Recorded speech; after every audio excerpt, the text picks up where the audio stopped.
ਸਤਿ ਸ਼੍ਰੀ ਅਕਾਲ ਜੀ ਸਾਰਿਆਂ ਨੂੰ। ਹੋਪ ਤੁਸੀਂ ਸਾਰੇ ਵਧੀਆ ਹੋਵੋਗੇ। ਜਿਵੇਂ ਕਿ ਤੁਹਾਨੂੰ ਪਤਾ ਹੈ ਕਿ ਕੱਲ੍ਹ ਆਪਾਂ ਇਸ ਚੈਨਲ 'ਤੇ ਇੱਕ ਨਵੀਂ ਸੀਰੀਜ਼ ਸਟਾਰਟ ਕੀਤੀ ਹੈ, ਜਿਹਦੇ ਵਿੱਚ ਮੈਂ ਤੁਹਾਨੂੰ ਜੂਨੀਅਰ ਆਡੀਟਰ ਦੀ ਤਿਆਰੀ ਕਰਵਾ ਰਹੀ ਹਾਂ। ਅਤੇ ਆਪਾਂ ਸ਼ੁਰੂ ਕੀਤਾ ਹੈ ਕੋਸਟ ਅਕਾਊਂਟਿੰਗ ਦਾ ਯੂਨਿਟ।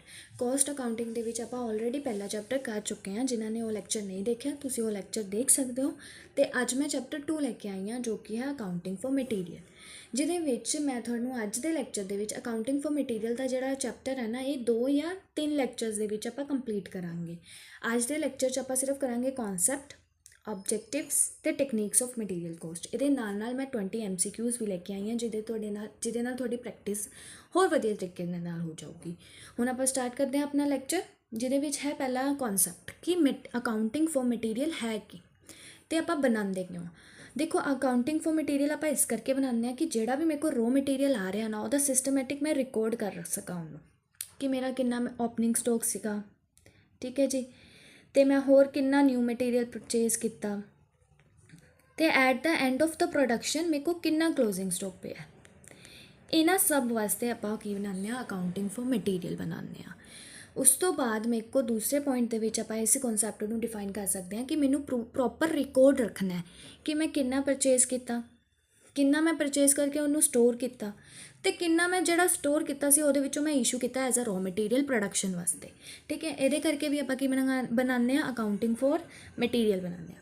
ਥਰਡ ਵਨ ਹੈ ਕਿ ਅਕਾਊਂਟਿੰਗ ਫॉर ਮਟੀਰੀਅਲ ਦਾ ਸਭ ਤੋਂ ਪਹਿਲਾ ਗੋਲ ਕੀ ਹੈ। ਸਭ ਤੋਂ ਪਹਿਲਾ ਗੋਲ ਇਹੀ ਹੈ ਕਿ ਜਿਹੜੀ ਵੀ ਮਟੀਰੀਅਲ ਦੀ ਕੋਸਟ ਹੈ ਉਹਨੂੰ ਆਪਾਂ ਐਕਿਊਰੇਟਲੀ ਡਿਫਾਈਨ ਕਰ ਸਕੀਏ, ਸਹੀ ਮੈਥਡ ਦੇ ਨਾਲ, ਸਹੀ ਪ੍ਰਾਈਜ਼ਿੰਗ ਟੈਕਨੀਕਸ ਦੇ ਨਾਲ। ਅਤੇ ਆਪਾਂ ਕਿਹਦੇ ਤੋਂ ਬਚਣਾ ਹੈ, ਪ੍ਰੀਵੈਂਟ ਕਰਨਾ ਹੈ ਆਪਾਂ ਵੇਸਟੇਜ ਨੂੰ। ਆਪਾਂ ਵੇਸਟੇਜ ਤੋਂ ਬਚਣਾ ਹੈ। ਸਾਨੂੰ ਵੇਸਟੇਜ ਅਗਰ ਜ਼ਿਆਦਾ ਹੋਏਗੀ ਤਾਂ ਸਾਡੀ ਕੋਸਟ ਆਟੋਮੈਟਿਕਲੀ ਜ਼ਿਆਦਾ ਹੁੰਦੀ ਜਾਏਗੀ। ਤਾਂ ਉਹਦੇ ਕਰਕੇ ਆਪਾਂ ਨੂੰ ਕੀ ਬਣਾਉਣਾ ਪੈਂਦਾ, ਅਕਾਊਂਟਿੰਗ ਫॉर ਮਟੀਰੀਅਲ ਬਣਾਉਣਾ ਪੈਂਦਾ। ਤੀਜੀ ਚੀਜ਼ ਹੈ ਸਾਡੇ ਕੋਲ ਪਿਲਫਰੇਜ। ਪਿਲਫਰੇਜ ਦਾ ਮਤਲਬ ਕੀ ਹੁੰਦਾ, ਜਿੱਦਾਂ ਵਰਕਰਸ ਨੇ ਨਾ, ਉਹ ਛੋਟੀ ਮੋਟੀ ਚੋਰੀ ਕਰ ਲੈਂਦੇ ਆ। ਵਰਕਰਸ ਨਾ ਛੋਟੀ ਮੋਟੀ ਚੋਰੀ ਕਰ ਲੈਂਦੇ ਆ, ਜਿੱਦਾਂ ਹੁਣ ਆਰਗੇਨਾਈਜੇਸ਼ਨ ਹੈ ਉਹ ਬਲਕ ਦੇ ਵਿੱਚ ਸਮਾਨ ਮੰਗਾ ਰਹੀ ਹੈ, ਠੀਕ ਹੈ। ਜੇ ਆਪਾਂ ਪ੍ਰੋਪਰ ਰਿਕਾਰਡ ਨਹੀਂ ਹੀ ਰੱਖਾਂਗੇ ਤਾਂ ਕੀ ਹੈ ਕਿ ਜਿਹੜੇ ਵਰਕਰਸ ਨੇ ਨਾ, ਉਹ ਥੋੜ੍ਹਾ ਬਹੁਤ ਚੋਰੀ ਕਰਕੇ ਲੈ ਜਾ ਸਕਦੇ ਨੇ, ਤਾਂ ਕਿਉਂਕਿ ਸਾਡੇ ਕੋਲ ਰਿਕਾਰਡ ਨਹੀਂ ਹੈ ਪ੍ਰੋਪਰ। ਇਸ ਚੀਜ਼ ਤੋਂ ਬਚਣ ਲਈ ਆਪਾਂ ਨੂੰ ਕੀ ਬਣਾਉਣਾ ਪੈਂਦਾ ਵਾ, ਅਕਾਊਂਟਿੰਗ ਫॉर ਮਟੀਰੀਅਲ ਬਣਾਉਣਾ ਪੈਂਦਾ। ਉਸ ਕਰਕੇ ਅਤੇ ਦੂਸਰੀ ਚੀਜ਼ ਹੈ ਮਿਸਮੈਨੇਜਮੈਂਟ, ਕਿ ਕਦੋਂ ਸਮਾਨ ਆਏਗਾ ਨਵਾਂ, ਕਦੋਂ ਜਾਏਗਾ, ਇਸ਼ੂ ਹੋਏਗਾ ਰੋ ਮਟੀਰੀਅਲ, ਉਹ ਮਿਸਮੈਨੇਜ ਨਾ ਹੋਏ, ਇਸ ਲਈ ਅਸੀਂ ਕੀ ਬਣਾਉਂਦੇ ਹਾਂ, ਅਕਾਊਂਟਿੰਗ ਫॉर ਮਟੀਰੀਅਲ ਬਣਾਉਂਦੇ ਹਾਂ। ਦੂਸਰਾ ਕਨਸੈਪਟ ਸਾਡੇ ਕੋਲ ਆਉਂਦਾ ਹੈ ਕੀ ਕਨਸੈਪਟ ਇਨ ਮਟੀਰੀਅਲ ਅਕਾਊਂਟਿੰਗ। ਸਭ ਤੋਂ ਪਹਿਲਾ ਹੈ ਜੀ ਮਟੀਰੀਅਲ ਕੰਟਰੋਲ, ਠੀਕ ਹੈ। ਆਪਾਂ ਮਟੀਰੀਅਲ ਨੂੰ ਪੂਰੇ ਪ੍ਰੋਪਰ ਤਰੀਕੇ ਨਾਲ ਕੰਟਰੋਲ ਕਰਕੇ ਰੱਖਣਾ ਹੈ। ਜਿਹੜਾ ਅਕਾਊਂਟਿੰਗ ਫॉर ਮਟੀਰੀਅਲ ਹੈ ਨਾ, ਇਹ ਇਨਸ਼ੋਰ ਕਰਦਾ ਹੈ, ਇਹ ਪੱਕਾ ਕਰਦਾ ਹੈ ਕਿ ਮਟੀਰੀਅਲ ਆਰ ਅਵੇਲੇਬਲ ਇਨ ਰਾਈਟ ਕੁਆਂਟਿਟੀ, ਜਿੰਨਾ ਮੈਨੂੰ ਪ੍ਰੋਡਕਸ਼ਨ ਲਈ ਚਾਹੀਦਾ ਹੈ ਅਮਾਊਂਟ ਦੇ ਵਿੱਚ ਓਨਾ, ਅਤੇ ਜਿੰਨੀ ਮੈਨੂੰ ਵਧੀਆ ਕੁਆਲਿਟੀ ਚਾਹੀਦੀ ਹੈ ਰੋ ਮਟੀਰੀਅਲ ਦੀ, ਉਹ ਮੈਨੂੰ ਵਧੀਆ ਤਰੀਕੇ ਦੇ ਨਾਲ ਮਿਲ ਜਾਵੇ, ਸਹੀ ਟਾਈਮ 'ਤੇ ਮਿਲ ਜਾਏ, ਅਤੇ ਮਿਨੀਮਾਈਜ਼ ਕਰੇ ਕੋਸਟ। ਇਸ ਕਰਕੇ ਅਸੀਂ ਅਕਾਊਂਟਿੰਗ ਫॉर ਮਟੀਰੀਅਲ ਬਣਾਉਂਦੇ ਹਾਂ। ਦੂਸਰੀ ਚੀਜ਼ ਆਉਂਦੀ ਹੈ ਇਨਵੈਂਟਰੀ ਵੈਲਿਊਏਸ਼ਨ। ਇਨਵੈਂਟਰੀ ਵੈਲਿਊਏਸ਼ਨ ਆਪਾਂ ਬੇਸ ਦੇ ਵਿੱਚ ਵੀ ਪੜ੍ਹ ਚੁੱਕੇ ਹਾਂ। ਜਿਹੜਾ ਮੈਂ ਪਹਿਲਾ ਚੈਪਟਰ ਕਰਾਇਆ ਸੀ ਉਹਦੇ ਵਿੱਚ ਵੀ ਮੈਂ ਦੱਸ ਚੁੱਕੀ ਹਾਂ ਕਿ ਜਿਹੜਾ ਇਨਵੈਂਟਰੀ ਦਾ ਮਤਲਬ ਕੀ ਹੁੰਦਾ ਜੀ, ਸਟੋਕ ਦੀ ਵੈਲਿਊਏਸ਼ਨ ਕਰਨਾ। ਉਹਦੇ ਲਈ ਵੀ ਸਾਨੂੰ ਕੀ ਪ੍ਰੋਪਰ ਬਣਾਉਣਾ ਪਏਗਾ, ਅਕਾਊਂਟਿੰਗ ਫॉर ਮਟੀਰੀਅਲ ਬਣਾਉਣਾ ਪਏਗਾ, ਜਿਹਦੇ ਵਿੱਚ ਆਪਾਂ ਉਹਦੀ ਮੋਨੇਟਰੀ ਮਤਲਬ ਪੈਸੇ ਦੇ ਟਰਮ ਦੇ ਵਿੱਚ ਰੋ ਮਟੀਰੀਅਲ ਦੀ ਵੈਲਿਊ ਨੂੰ ਡਿਫਾਈਨ ਕਰਦੇ ਹਾਂ। ਵਰਕ ਇਨ ਪ੍ਰੋਗਰੈਸ ਮਤਲਬ ਜਿੱਦਾਂ ਰੋ ਮਟੀਰੀਅਲ ਮੇਰੇ ਕੋਲ ਆਇਆ, ਉਹ ਆਪਾਂ ਸਟੋਰ 'ਚ ਰੱਖਤਾ, ਬਾਅਦ 'ਚੋਂ ਜਦੋਂ ਮੈਂ ਪ੍ਰੋਡਕਸ਼ਨ ਚਾਲੂ ਕਰ ਰਹੀ ਹਾਂ, ਜਦੋਂ ਪ੍ਰੋਡਕਸ਼ਨ ਦੇ ਵਿੱਚ ਜਿਹੜਾ ਰੋ ਮਟੀਰੀਅਲ ਕੰਮ ਆ ਰਿਹਾ, ਉਹਨੂੰ ਆਪਾਂ ਬੋਲਾਂਗੇ ਵਰਕ ਇਨ ਪ੍ਰੋਗਰੈਸ। ਅਤੇ ਜਿਹੜਾ ਮੇਰੇ ਕੋਲ ਫਿਨਿਸ਼ ਗੁੱਡ ਬਣ ਕੇ ਤਿਆਰ ਹੋ ਗਿਆ, ਜਿਹੜਾ ਰੋ ਮਟੀਰੀਅਲ ਤੋਂ ਮੇਰੇ ਕੋਲ ਫਿਨਿਸ਼ ਗੁੱਡ ਬਣ ਕੇ ਤਿਆਰ ਹੋ ਗਿਆ, ਉਹਨੂੰ ਮੈਂ ਬੋਲੂੰਗੀ ਫਿਨਿਸ਼ ਗੁੱਡਸ। ਇਹਨਾਂ ਸਭ ਦੀ ਵੈਲਿਊਏਸ਼ਨ ਵਾਸਤੇ ਮੈਨੂੰ ਕੀ ਬਣਾਉਣਾ ਪੈਂਦਾ, ਅਕਾਊਂਟਿੰਗ ਫॉर ਮਟੀਰੀਅਲ ਬਣਾਉਣਾ ਪੈਂਦਾ। ਉਸ ਤੋਂ ਬਾਅਦ ਸਾਡੇ ਕੋਲ ਆਉਂਦਾ ਥਰਡ ਪੁਆਇੰਟ, ਕੋਸਟ ਅਲੋਕੇਸ਼ਨ, ਕਿ ਸਾਨੂੰ ਪਤਾ ਲਗਾਉਣਾ ਹੈ ਕਿਹੜੀ ਡਾਇਰੈਕਟ ਕੋਸਟ ਹੈ, ਕਿਹੜੀ ਇਨਡਾਇਰੈਕਟ ਕੋਸਟ ਹੈ ਮਟੀਰੀਅਲ ਦੀ। ਉਹਦੇ ਲਈ ਵੀ ਸਾਨੂੰ ਕੀ ਬਣਾਉਣਾ ਪਊਗਾ, ਅਕਾਊਂਟਿੰਗ ਫॉर ਮਟੀਰੀਅਲ ਬਣਾਉਣਾ ਪਊਗਾ।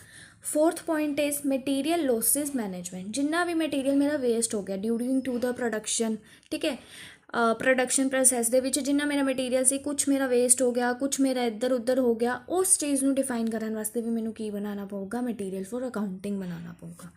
ਫਿਫਥ ਪੁਆਇੰਟ ਮੇਰੇ ਕੋਲ ਆਉਂਦਾ ਜੀ ਮਟੀਰੀਅਲ ਪ੍ਰਾਈਜ਼ਿੰਗ ਮੈਥਡ।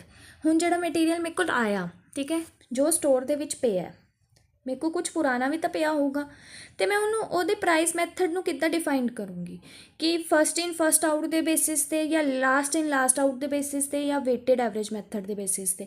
ਜਿਹੜਾ ਇਹ ਵਾਲਾ ਵੀ ਹੈ ਨਾ ਮਟੀਰੀਅਲ ਪ੍ਰਾਈਸ ਮੈਥਡ, ਇਹ ਵੀ ਅੱਗੇ ਜਾ ਕੇ ਤੁਹਾਨੂੰ ਇੱਕ ਪੂਰਾ ਟੌਪਿਕ ਆਏਗਾ ਜਿਹਦੇ ਵਿੱਚ ਮੈਂ ਸਾਰੇ ਮੈਥਡਸ ਕਰਵਾਉਂਗੀ ਕਿ ਕਿੱਦਾਂ ਕਿੱਦਾਂ ਉਹਨੂੰ ਵੈਲਿਊ ਕਰਨਾ ਹੈ। ਉਸ ਤੋਂ ਬਾਅਦ ਸਾਡੇ ਕੋਲ 6th ਨੰਬਰ 'ਤੇ ਆਉਂਦਾ ਹੈ ਜੀ ਸਟੋਕ ਮੈਨੇਜਮੈਂਟ ਟੈਕਨੀਕਸ, ਕਿ ਸਟੋਕ ਨੂੰ ਕਿੱਦਾਂ ਮੈਨੇਜ ਕਰਕੇ ਰੱਖਣਾ ਹੈ। ਕਿ ਜਿੱਦਾਂ EOQ, economic order quantity, JIT, just in time, ਇਹ ਸਾਰੇ ਮੈਥਡਸ ਅੱਗੇ ਹੈਗੇ ਨੇ ਜੋ ਮੈਂ ਤੁਹਾਨੂੰ ਬਿਲਕੁਲ ਵਧੀਆ ਤਰੀਕੇ ਦੇ ਨਾਲ ਸਮਝਾਉਂਗੀ। ABC ਐਨਾਲਾਈਸਿਸ ਕੀ ਹੈ, ਇਹ ਸਭ ਆਪਾਂ ਵਾਰੀ ਕਰਕੇ ਪੜ੍ਹਾਂਗੇ।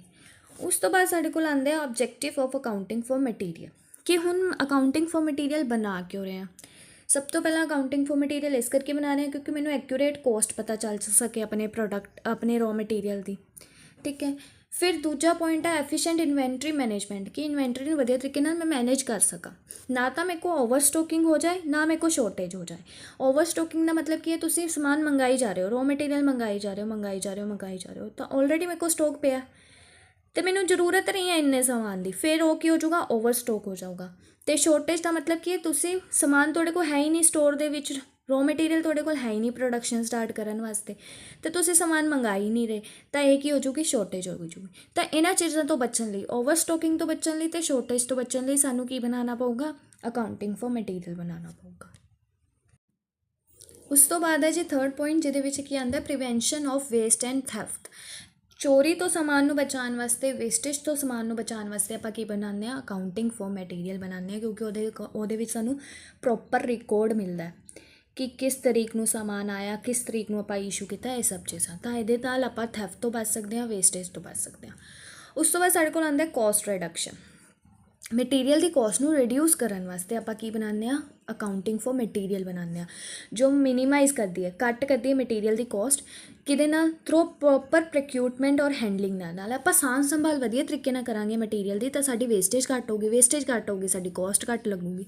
ਤਾਂ ਇਹਦੇ ਕਰਕੇ ਆਪਾਂ ਕੀ ਬਣਾਉਂਦੇ ਹਾਂ, ਅਕਾਊਂਟਿੰਗ ਫॉर ਮਟੀਰੀਅਲ ਬਣਾਉਂਦੇ ਹਾਂ। ਉਸ ਤੋਂ ਬਾਅਦ 5th ਪੁਆਇੰਟ ਹੈ ਸਾਡੇ ਕੋਲ, ਲਾਸਟ ਪੁਆਇੰਟ, ਫਾਈਨੈਂਸ਼ੀਅਲ ਟਰਾਂਸਪੇਰੈਂਸੀ ਵਾਸਤੇ, ਕਿ ਇਨਸਾਈਡ ਔਰ ਆਊਟਸਾਈਡ ਦਾ ਆਰਗੇਨਾਈਜੇਸ਼ਨ, ਕਿ ਸਭ ਨੂੰ ਪ੍ਰੋਪਰ ਵਧੀਆ ਤਰੀਕੇ ਨਾਲ ਪਤਾ ਚੱਲੇ ਕਿ ਸਾਡਾ ਕਿੰਨਾ ਮਟੀਰੀਅਲ ਯੂਜ਼ ਹੋਇਆ, ਕਿੰਨੀ ਸਾਡੀ ਲਾਗਤ ਲੱਗੀ ਹੈ, ਤਾਂ ਸਾਡਾ ਪ੍ਰੋਡਕਟ ਦਾ ਪ੍ਰਾਈਸ ਕਿੰਨਾ ਹੈ। ਇਹ ਸਭ ਚੀਜ਼ਾਂ ਵਾਸਤੇ ਅਸੀਂ ਕੀ ਰਿਕਾਰਡ ਕਰਕੇ ਰੱਖਦੇ ਹਾਂ, ਅਕਾਊਂਟਿੰਗ ਫॉर ਮਟੀਰੀਅਲ ਰਿਕਾਰਡ ਕਰਕੇ ਰੱਖਦੇ ਹਾਂ। ਹੁਣ ਸਭ ਤੋਂ ਮੇਨ ਟੌਪਿਕ ਇਸ ਚੈਪਟਰ ਦਾ ਸ਼ੁਰੂ ਹੋ ਰਿਹਾ ਜੀ, techniques of material control. Very important, ਜਿਹਦੇ ਵਿੱਚੋਂ ਕੁਐਸਚਨਸ ਬਣਨ ਦੇ ਬਹੁਤ ਜ਼ਿਆਦਾ ਚਾਂਸਿਸ ਨੇ, ਠੀਕ ਹੈ ਜੀ। ਹੁਣ ਹੈਗਾ ਮਟੀਰੀਅਲ ਕੰਟਰੋਲ ਇਜ਼ ਐਸੈਂਸ਼ੀਅਲ, ਜ਼ਰੂਰੀ ਹੈ। ਕਿਉਂ ਜ਼ਰੂਰੀ ਹੈ, ਐਫੀਸ਼ੀਐਂਟ ਇਨਵੈਂਟਰੀ ਮੈਨੇਜਮੈਂਟ ਵਾਸਤੇ, ਕਿ ਆਪਾਂ ਇਨਵੈਂਟਰੀ ਨੂੰ ਪ੍ਰੋਪਰ ਤਰੀਕੇ ਦੇ ਨਾਲ ਮੈਨੇਜ ਕਰ ਪਾਈਏ, ਉਹਦੀ ਕੋਸਟ ਨੂੰ ਕੰਟਰੋਲ ਕਰ ਪਾਈਏ ਆਰਗੇਨਾਈਜੇਸ਼ਨ ਦੇ ਅੰਦਰ। ਅਤੇ ਸਾਡੇ ਕੋਲ ਬਹੁਤ ਸਾਰੀਆਂ ਟੈਕਨੀਕਸ ਨੇ, ਇੱਕ ਇੱਕ ਕਰਕੇ ਆਪਾਂ ਹਰ ਇੱਕ ਟੈਕਨੀਕਸ ਨੂੰ ਰੀਡ ਕਰਦੇ ਹਾਂ। ਸਭ ਤੋਂ ਪਹਿਲਾਂ ਸਾਡੇ ਕੋਲ ਆਉਂਦਾ ਜੀ setting stock levels. Stock levels ਦੇ ਵਿੱਚ ਕੀ ਆਉਂਦਾ, minimum stock level, maximum stock level. ਉਸ ਤੋਂ ਬਾਅਦ ਆਉਂਦਾ ਜੀ ਰੀਆਰਡਰ ਲੈਵਲ। ਉਸ ਤੋਂ ਬਾਅਦ ਆਉਂਦਾ ਡੇਂਜਰ ਲੈਵਲ, ਠੀਕ ਹੈ। ਸਟੋਕ ਲੈਵਲ ਦਾ ਮਤਲਬ ਕੀ ਹੈ, ਕਿ ਸਾਨੂੰ ਕਿੰਨਾ ਸਟੋਕ ਆਪਣੇ ਕੋਲ ਰੱਖਣਾ ਹੈ, ਕਿੰਨਾ ਮੈਕਸੀਮਮ ਰੱਖਣਾ ਹੈ, ਕਿੰਨਾ ਮਿਨੀਮਮ ਰੱਖਣਾ ਹੈ, ਕਿੰਨਾ ਰੀਆਰਡਰ ਲੈਵਲ ਰੱਖਣਾ ਹੈ, ਇਹ ਸਭ ਚੀਜ਼ਾਂ। ਹੁਣ ਵਾਰੀ ਕਰਕੇ ਆਪਾਂ ਇਹਨਾਂ ਦੇ ਫਾਰਮੂਲਾਜ਼ ਦੇਖਦੇ ਹਾਂ। ਫਾਰਮੂਲਾਜ਼ 'ਚੋਂ ਡਾਇਰੈਕਟ ਕੁਐਸਚਨ ਪੁੱਛੇ ਜਾ ਸਕਦੇ ਆ। ਦੇਖੋ ਮਿਨੀਮਮ ਸਟੋਕ ਲੈਵਲ ਕੀ ਹੁੰਦਾ ਹੈ, ਘੱਟ ਤੋਂ ਘੱਟ ਲੈਵਲ, ਘੱਟ ਤੋਂ ਘੱਟ ਕੁਆਂਟਿਟੀ ਆਪਣੇ ਸਟੋਕ ਦੇ ਵਿੱਚ ਰੱਖਣਾ, ਤਾਂ ਕਿ ਜੋ ਵੀ ਸ਼ੋਰਟੇਜ ਹੋਵੇ ਉਹਦੇ ਤੋਂ ਬਚਿਆ ਜਾ ਸਕੇ, ਰॉ ਮਟੀਰੀਅਲ ਦੀ ਸ਼ੋਰਟੇਜ 'ਚੋਂ ਬਚਿਆ ਜਾ ਸਕੇ। ਇਸ ਕਰਕੇ ਆਪਾਂ ਕੀ ਕਰਦੇ ਹਾਂ, ਮਿਨੀਮਮ ਸਟੋਕ ਲੈਵਲ ਮੇਨਟੇਨ ਕਰਕੇ ਰੱਖਦੇ ਹਾਂ ਆਪਣੇ ਸਟੋਰ ਦੇ ਵਿੱਚ। ਇਹਦਾ ਫਾਰਮੂਲਾ ਕੀ ਹੈ, ਰੀਆਰਡਰ ਲੈਵਲ। ਇਹ ਅੱਗੇ ਆਏਗਾ, ਰੀਆਰਡਰ ਲੈਵਲ ਆਪਾਂ ਨਿਕਾਲਦੇ ਕਿੱਦਾਂ, ਹਜੇ ਤੁਸੀਂ ਸਿਰਫ ਇਹ ਫਾਰਮੂਲਾ ਦੇਖੋ। ਰੀਆਰਡਰ ਲੈਵਲ ਨਿਕਾਲਣਾ, ਉਹਦੇ ਵਿੱਚੋਂ ਮਾਈਨਸ ਕਰ ਦੇਣਾ normal consumption into normal reorder period, ਠੀਕ ਹੈ। ਇਹਨਾਂ ਦੋਨਾਂ ਨੂੰ ਮਲਟੀਪਲਾਈ ਕਰਕੇ ਫਿਰ ਉਹਦੇ 'ਚੋਂ ਮਾਈਨਸ ਕਰ ਦੇਣਾ। ਤੁਹਾਨੂੰ ਡਾਇਰੈਕਟ ਕੁਝ ਛੋਟੀ ਵੈਲਿਊਜ਼ ਵੀ ਦਿੱਤੀਆਂ ਜਾ ਸਕਦੀਆਂ, ਜਿੱਦਾਂ ਰੀਆਰਡਰ ਲੈਵਲ ਦੇ ਦੂਗੇ ਅਤੇ ਨਾਰਮਲ ਕੰਜ਼ੰਪਸ਼ਨ ਦੀ ਦੇ ਦੂਗੇ, ਨਾਰਮਲ ਰੀਆਰਡਰ ਪੀਰੀਅਡ ਦੀ ਛੋਟੀ ਵੈਲਿਊਜ਼ ਦੇ ਦੂਗੇ, ਜਿਨ੍ਹਾਂ ਨੂੰ ਤੁਸੀਂ ਇਹਦੇ ਵਿੱਚ ਫਾਰਮੂਲਾ 'ਚ ਪੁੱਟ ਕਰੋਗੇ ਤਾਂ ਤੁਹਾਡਾ ਆਨਸਰ ਆ ਜਾਏਗਾ ਮਿਨੀਮਮ ਸਟੋਕ ਲੈਵਲ ਦਾ। ਨੈਕਸਟ ਸਾਡੇ ਕੋਲ ਆਉਂਦਾ ਮੈਕਸੀਮਮ ਸਟੋਕ ਲੈਵਲ, ਕਿ ਸਭ ਤੋਂ ਜ਼ਿਆਦਾ ਹਾਈਐਸਟ ਕੁਆਂਟਿਟੀ ਤੁਸੀਂ ਆਪਣੇ ਸਟੋਰ ਦੇ ਵਿੱਚ ਮੇਨਟੇਨ ਕਰਕੇ ਰੱਖਣੀ ਆ ਓਵਰ ਸਟੋਕਿੰਗ ਤੋਂ ਬਚਣ ਲਈ, ਠੀਕ ਹੈ। ਇਹ ਵੀ ਪੁੱਛਿਆ ਜਾ ਸਕਦਾ ਕਿ ਮਿਨੀਮਮ ਸਟੋਕ ਲੈਵਲ ਕਿਹਦੇ ਤੋਂ ਬਚਣ ਲਈ ਕਰਦੇ ਹਾਂ, ਆਪਾਂ ਸ਼ੋਰਟੇਜ ਤੋਂ ਬਚਣ ਲਈ ਕਰਦੇ ਹਾਂ। ਅਤੇ ਮੈਕਸੀਮਮ ਸਟੋਕ ਲੈਵਲ ਆਪਾਂ ਕਿਹਦੇ ਲਈ ਕਰਦੇ ਹਾਂ, ਓਵਰ ਸਟੋਕਿੰਗ ਤੋਂ ਬਚਣ ਲਈ ਕਰਦੇ ਹਾਂ, ਕਿ ਜ਼ਿਆਦਾ ਸਮਾਨ ਨਾ ਪਿਆ ਰਹੇ ਮੇਰੇ ਸਟੋਰ ਦੇ ਵਿੱਚ, ਜੋ ਕਿ ਐਟ ਦਾ ਐਂਡ ਵੇਸਟੇਜ ਦਾ ਕਾਰਨ ਬਣੇਗਾ। ਉਸ ਤੋਂ ਬਾਅਦ ਇਹਦਾ ਫਾਰਮੂਲਾ ਦੇਖ ਲਓ। ਇਹਦੇ ਵਿੱਚ ਵੀ ਸਾਨੂੰ ਰੀਆਰਡਰ ਲੈਵਲ ਚਾਹੀਦਾ, ਉਹਦੇ ਵਿੱਚ ਆਪਾਂ ਰੀਆਰਡਰ ਕੁਆਂਟਿਟੀ ਨੂੰ ਐਡ ਕਰਨਾ ਅਤੇ ਮਾਈਨਸ ਕੀ ਕਰਨਾ, ਆਪਾਂ minimum consumption into minimum reorder period. ठीक है जी। ये फॉर्मूला है साडा मैक्सिमम स्टॉक लैवल का। ਇਹਦੇ ਲਈ ਵੀ ਤੁਹਾਨੂੰ ਛੋਟੇ ਛੋਟੇ ਵੈਲਿਊਜ਼ ਦੇ ਕੇ ਨੂਮੈਰੀਕਲ ਪੁੱਛ ਸਕਦੇ ਆ ਕਿ ਰੀਆਰਡਰ ਮੈਕਸਿਮਮ ਸਟਾਕ ਲੈਵਲ ਨਿਕਾਲੋ, ਤੁਹਾਨੂੰ ਰੀਆਰਡਰ ਲੈਵਲ ਦੇ ਦੂਗੇ, ਰੀਆਰਡਰ ਕੁਆਂਟੀਟੀ ਦੇ ਦੂਗੇ। ਮਿਨੀਮਮ ਕੰਜ਼ੰਪਸ਼ਨ ਦਾ ਮਤਲਬ ਕਿ ਸਭ ਤੋਂ ਘੱਟ ਕੰਜ਼ੰਪਸ਼ਨ। ਮਿਨੀਮਮ ਰੀਆਰਡਰ ਦਾ ਮਤਲਬ ਕਿ ਕਿੰਨੇ ਘੱਟ ਪੀਰੀਅਡ ਦੇ ਵਿੱਚ ਆਪਾਂ ਬਾਰ-ਬਾਰ ਸਮਾਨ ਮੰਗਾ ਰਹੇ। ਠੀਕ ਹੈ ਜੀ। ਇਹਦੇ ਵਿੱਚ ਵੈਲਿਊਜ਼ ਪੁੱਟ ਕਰੋਗੇ ਤੁਹਾਡਾ ਆਨਸਰ ਆ ਜਾਏਗਾ ਮੈਕਸਿਮਮ ਸਟਾਕ ਲੈਵਲ ਦਾ। ਉਸ ਤੋਂ ਬਾਅਦ ਸਾਡੇ ਕੋਲ ਆਉਂਦਾ ਹੈ ਰੀਆਰਡਰ ਲੈਵਲ ਕੀ ਹੁੰਦਾ ਹੈ। ਰੀਆਰਡਰ ਲੈਵਲ ਕੀ ਹੁੰਦਾ ਹੈ? The stock level eight which new order should be placed. ठीक है, वो स्टॉक लैवल जिते आप नवे ऑर्डर्स मंगा रहे हैं अपने रॉ मटीरियल के, उन्होंने बोल देंगे रीऑर्डर लैवल कि फ्रैश माल आप नवा नवा मंगा रहे हैं, उन्होंने बोलते हैं आप रीऑर्डर लैवल। ਇਹਦਾ ਫਾਰਮੂਲਾ देख लो, ਇਹਦਾ ਫਾਰਮੂਲਾ ਵੈਰੀ ਇੰਪੋਰਟੈਂਟ ਕਿਉਂਕਿ ਹਰ ਫਾਰਮੂਲੇ ਦੇ ਵਿੱਚ ਇਹਦਾ ਯੂਜ਼ ਕੀਤਾ ਜਾ ਰਿਹਾ। ਠੀਕ ਹੈ, maximum consumption into maximum reorder period ਕਰਦੇ ਨੇ। ਇਹਦੀ ਵੀ ਡਾਇਰੈਕਟ ਵੈਲਿਊ ਦੇ ਕੇ ਤੁਹਾਨੂੰ ਪੁੱਛ ਸਕਦੇ ਰੀਆਰਡਰ ਲੈਵਲ ਨਿਕਾਲੋ, ਤਾਂ ਉਹਦੇ ਲਈ ਤੁਹਾਨੂੰ ਫਾਰਮੂਲਾ ਯਾਦ ਹੋਣਾ ਚਾਹੀਦਾ ਹੈ। ਫਾਰਮੂਲਾ ਕੀ ਹੈ? मैक्सीमम कंजम्पशन ਨੂੰ ਮਲਟੀਪਲਾਈ ਕਰ ਦੇਣਾ ਆਪਾਂ ਮੈਕਸੀਮਮ ਰੀਆਰਡਰ ਪੀਰੀਅਡ ਦੇ ਨਾਲ। ਉਸ ਤੋਂ ਬਾਅਦ ਸਾਡੇ ਕੋਲ ਆਉਂਦਾ ਡੇਂਜਰ ਲੈਵਲ। ਉਹ ਕ੍ਰਿਟੀਕਲ ਲੋ ਲੈਵਲ ਜਿਹਦੇ ਤੇ ਇਮੀਡੀਏਟ ਰਿਪਲੇਸਮੈਂਟ ਦੀ ਜ਼ਰੂਰਤ ਹੁੰਦੀ ਹੈ ਕਿ ਮੈਨੂੰ ਦੁਬਾਰਾ ਤੋਂ ਫਟਾਫਟ ਸਮਾਨ ਮੰਗਾਉਣ ਦੀ ਲੋੜ ਹੈ ਕਿ ਉਸ ਲੈਵਲ ਤੇ ਪਹੁੰਚ ਗਿਆ ਮੇਰਾ ਸਟਾਕ ਲੈਵਲ। ਠੀਕ ਹੈ, ਇਹਦੇ ਲਈ ਮੈਨੂੰ ਕਿਹੜਾ ਫਾਰਮੂਲਾ ਯੂਜ਼ ਕਰਨਾ ਹੈ? Average consumption. ਐਵਰੇਜ ਕੰਜ਼ੰਪਸ਼ਨ ਕਿੱਦਾਂ ਨਿਕਾਲ ਲੋਗੇ? Maximum consumption plus minimum consumption divide कर दोगे उन्होंने 2 नाल, ये तुहाडी निकल आऊगी एवरेज कंजम्पशन। तो एमरजेंसी रीऑर्डर पीरियड के नाल इनू मल्टीप्लाई कर दोगे, तुहाडे कोल आ जाऊगा डेंजर लैवल। ठीक है जी। नैक्सट साडे कोल आंदा है एवरेज स्टॉक लैवल, जो साडे नाम तो ही पता लग रहा है एवरेज निकालनी है। कि एवरेज निकालांगे आपां मिनीमम लैवल तो मैक्सीमम लैवल नू डिवाइड कर देंगे 2 दे नाल, ये महीना साडा आ जाऊगा एवरेज स्टॉक लैवल। ठीक है जी। उस बाद सैकेंड टैक्नीक साडे कोल आंदी है, उस तो बाद सैकेंड टैक्नीक है जी इकनॉमिक ऑर्डर क्वांटिटी, जिन्होंने आप शॉर्ट फॉर्म के की बोलते हैं EOQ। ये की हैल्प करती है? Help to determine the optimum order quantity, कि जिन्नी मेरे को पई होनी चाहिए, ऑप्टिमल मतलब बेस्ट क्वांटिटी, कि जिहदी कॉस्ट भी घट पवे, जिहदी मेरी कैरिंग कॉस्ट भी घट पवे। मिनीमाइजिज द टोटल इन्वेंट्री कॉस्ट, जो टोटल इन्वेंट्री कॉस्ट नूं की कर देंदी है? रिड्यूस कर देंदी है। ये इंक्लूड होंदा ऑर्डरिंग कॉस्ट और होल्डिंग कॉस्ट। ठीक है, और होल्डिंग कॉस्ट का दूसरा नाम भी लिखा आ सकता है कैरिंग कॉस्ट। कैरिंग कॉस्ट का मतलब कि जो तुसीं समान अपने कोल मंगा लिया, तुसीं उहनूं वेयर हाउस दे विच साम के रख रहे हो, ਉਹਦੇ भी तो कोई कॉस्ट पै रही है, रेंट पे करना पै रहा ना तुहानूं, तो वो की हो जाएगी? होल्डिंग कॉस्ट हो जाएगी। हुण ਇਹਦਾ फॉर्मूला डायरैक्ट पूछा जा सकता है, EOQ का फॉर्मूला दसो, √2DS/H। ਹੁਣ ਆਪਾਂ ਦੇਖ ਲੈਂਦੇ ਹਾਂ डी की है साडा एनुअल डिमांड, ਆਪਾਂ यूनिट्स ਦੇ ਵਿੱਚ ਲੈਣੀ ਹੈ, रुपीज़ ਦੇ ਵਿੱਚ नहीं ਲੈਣੀ। ਇਹ याद रखियो, यूनिट्स ਦੇ ਵਿੱਚ ਲੈਣੀ है, क्वांटिटी ਦੇ ਵਿੱਚ कि ਆਪਾਂ 100 यूनिट्स मंगा रहे हैं 1 साल ਦੇ ਵਿੱਚ या 200 यूनिट्स मंगा रहे हो, उदा मतलब जो भी तुहानूं इन्फॉर्मेशन अवेलेबल होएगी। तुहानूं कन्फ्यूज़ करने लिए यूनिट्स भी दित्ती हो सकती है, रुपीज़ भी दिता हो सकता है, तो तुसीं की चीज़ इंक्लूड करनी है? यूनिट्स। फिर इसका मतलब की है ऑर्डरिंग कॉस्ट पर ऑर्डर ते तुहानूं कितनी ऑर्डरिंग कॉस्ट पै रही है हर एक ऑर्डर ते। उस तो बाद होल्डिंग कॉस्ट पर यूनिट और पर ईयर, हर साल की तुहानूं होल्डिंग कॉस्ट कितनी पै रही है? 1 यूनिट की। फॉर एग्जाम्पल 100 यूनिट्स तुसीं मंगा रहे हो, तो 1 यूनिट की होल्डिंग कॉस्ट कितनी है, वो तुसीं इंक्लूड करनी है। उस तो बाद साडे कोल आंदा है ABC एनालाइसिस। ABC एनालाइसिस का मतलब कि आप स्टॉक नूं 3 कैटेगरी दे विच डिवाइड कर देंगे, item A, items B, item C। हुण देख लेंदे हैं इहदे विच डिफरेंस की है।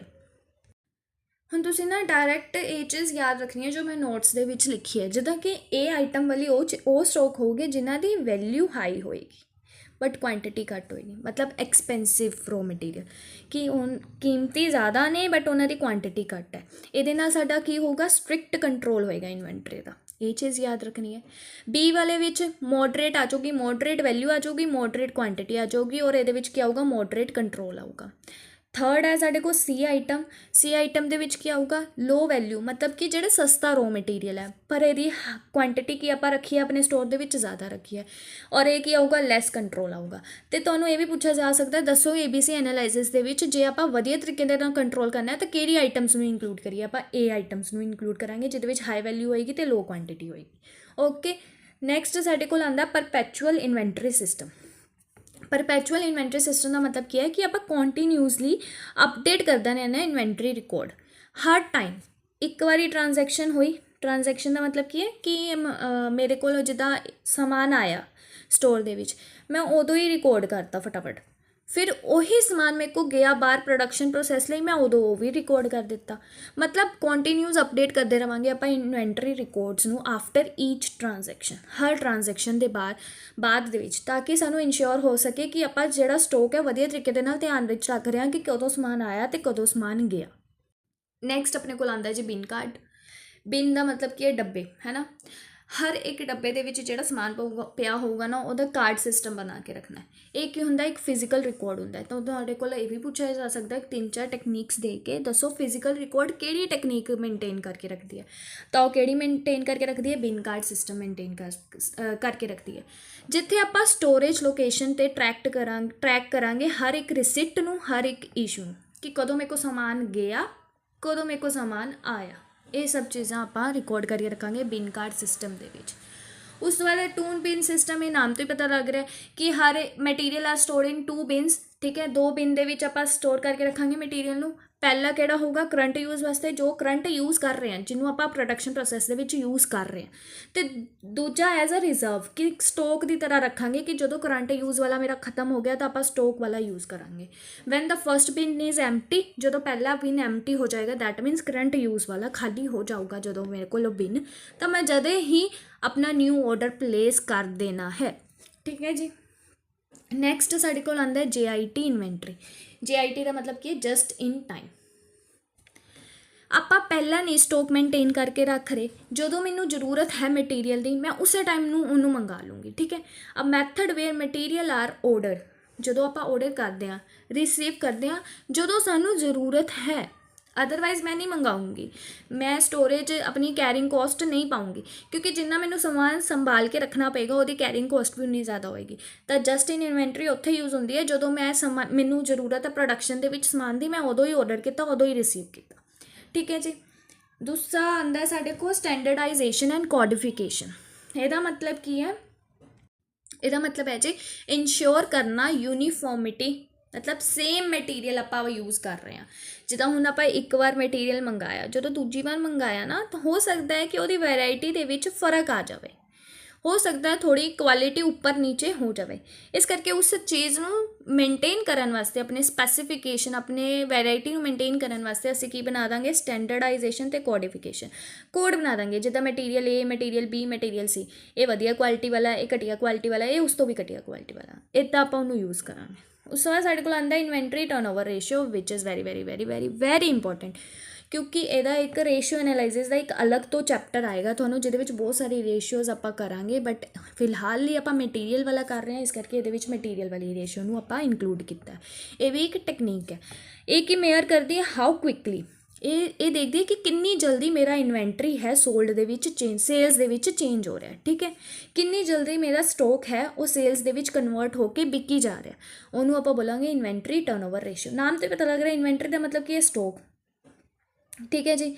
ਟਰਨਓਵਰ ਦਾ ਮਤਲਬ ਕੀ ਹੈ, ਸੇਲਸ, ਅਤੇ ਸਟੋਕ ਮੇਰਾ ਕਿੰਨੀ ਜਲਦੀ ਸੇਲਸ ਦੇ ਵਿੱਚ ਕਨਵਰਟ ਹੋ ਰਿਹਾ, ਉਹ ਰੇਸ਼ੀਓ ਕਿਹੜੀ ਹੈ, ਇਨਵੈਂਟਰੀ ਟਰਨਓਵਰ ਰੇਸ਼ੀਓ ਹੈ, ਠੀਕ ਹੈ। ਉਸ ਤੋਂ ਬਾਅਦ ਸਾਡੇ ਕੋਲ ਇਹਦਾ ਫਾਰਮੂਲਾ ਹੁੰਦਾ, ਫਾਰਮੂਲਾਜ਼ ਇਹਦੇ ਯਾਦ ਰੱਖਣੇ ਆ ਜੋ ਬਹੁਤ ਜ਼ਿਆਦਾ ਜ਼ਰੂਰੀ ਹੈ। ਇਨਵੈਂਟਰੀ ਟਰਨਓਵਰ ਰੇਸ਼ੀਓ ਦਾ ਫਾਰਮੂਲਾ ਹੁੰਦਾ COGS। COGS ਦਾ ਮਤਲਬ ਕੀ ਹੈ, ਕੋਸਟ ਆਫ ਗੁੱਡ ਸੋਲਡ, ਅਤੇ ਡਿਵਾਈਡ ਕਰ ਦਾਂਗੇ ਇਹਨੂੰ ਆਪਾਂ ਐਵਰੇਜ ਇਨਵੈਂਟਰੀ ਦੇ ਨਾਲ। ਐਵਰੇਜ ਇਨਵੈਂਟਰੀ ਉੱਦਾਂ ਹੀ ਨਿਕਲੇਗੀ, opening stock plus closing stock divide by 2 ਕਰਕੇ। ਹੁਣ ਆਪਾਂ ਦੇਖਣਾ COGS ਕਿੱਦਾਂ ਨਿਕਲੇਗਾ, ਇਹਦਾ ਵੀ ਇੰਪੋਰਟੈਂਟ ਫਾਰਮੂਲਾ ਇਹ ਹੈ। ਓਪਨਿੰਗ ਸਟੋਕ, ਜਿੰਨਾ ਵੀ ਤੁਹਾਡੇ ਕੋਲ ਐਜ਼ ਪ੍ਰੋਡਕਸ਼ਨ ਸਟਾਰਟ ਕਰਨ ਤੋਂ ਪਹਿਲਾਂ ਸਟੋਕ ਪਿਆ ਹੋਏਗਾ, ਉਹ ਵਾਲਾ ਸਟੋਕ ਓਪਨਿੰਗ ਸਟੋਕ ਹੋ ਜਾਏਗਾ। ਫਿਰ ਤੁਸੀਂ ਕੁਛ ਨਵਾਂ ਪਰਚੇਜ਼ ਕੀਤਾ ਹੋਏਗਾ, ਉਹ ਐਡ ਹੋ ਜਾਏਗਾ। ਫਿਰ ਕੁਛ ਤੁਸੀਂ ਪਰਚੇਜ਼ ਕਰਨ ਦੇ ਉੱਤੇ ਡਾਇਰੈਕਟ ਐਕਸਪੈਂਸਿਸ ਕੀਤੇ ਹੋਣੇ ਆ, ਉਹ ਵੀ ਐਡ ਹੋ ਜਾਓਗੇ। ਅਤੇ ਐਟ ਦਾ ਐਂਡ ਤੁਹਾਡੇ ਕੋਲ ਜਿੰਨਾ ਵੀ ਕਲੋਜ਼ਿੰਗ ਸਟੋਕ ਬੱਚਾ ਉਹਨੂੰ ਮਾਈਨਸ ਕਰ ਦੋਗੇ, ਤੁਹਾਡੇ ਕੋਲ COGS ਆ ਜਾਏਗਾ, that means cost of good sold ਆ ਜਾਏਗਾ, ਠੀਕ ਹੈ ਜੀ। ਉਸ ਤੋਂ ਬਾਅਦ ਇਹਦਾ ਇੱਕ ਹੋਰ ਫਾਰਮੂਲਾ ਹੈ ਜੋ ਧਿਆਨ 'ਚ ਰੱਖ ਲਓ, ਇਨਫੋਰਮੇਸ਼ਨ ਦੇ ਅਕੋਰਡਿੰਗ ਇਹ ਵਾਲਾ ਫਾਰਮੂਲਾ ਵੀ ਯੂਜ਼ ਹੋ ਸਕਦਾ, ਇਨਫੋਰਮੇਸ਼ਨ ਦੇ ਅਕੋਰਡਿੰਗ ਇਹ ਵਾਲਾ ਫਾਰਮੂਲਾ ਵੀ ਯੂਜ਼ ਹੋ ਸਕਦਾ। ਜਿੱਦਾਂ ਦਾ ਤੁਹਾਨੂੰ ਕੁਐਸਚਨ ਦੇ ਵਿੱਚ ਇਨਫੋਰਮੇਸ਼ਨ, ਜੇ ਤਾਂ ਤੁਹਾਨੂੰ COGS ਦਿੱਤਾ ਹੋਇਆ ਤਾਂ ਤੁਸੀਂ ਇਹ ਵਾਲਾ ਫਾਰਮੂਲਾ ਯੂਜ਼ ਕਰੋਗੇ, ਜੇ ਤੁਹਾਨੂੰ ਸੇਲਸ ਦਿੱਤੀ ਹੋਈ ਤਾਂ ਤੁਸੀਂ ਇਹ ਵਾਲਾ ਫਾਰਮੂਲਾ ਯੂਜ਼ ਕਰੋਗੇ। ਅਤੇ ਇਹ ਫਾਰਮੂਲਾ ਕੀ ਹੈ, net sales over average inventory at selling price.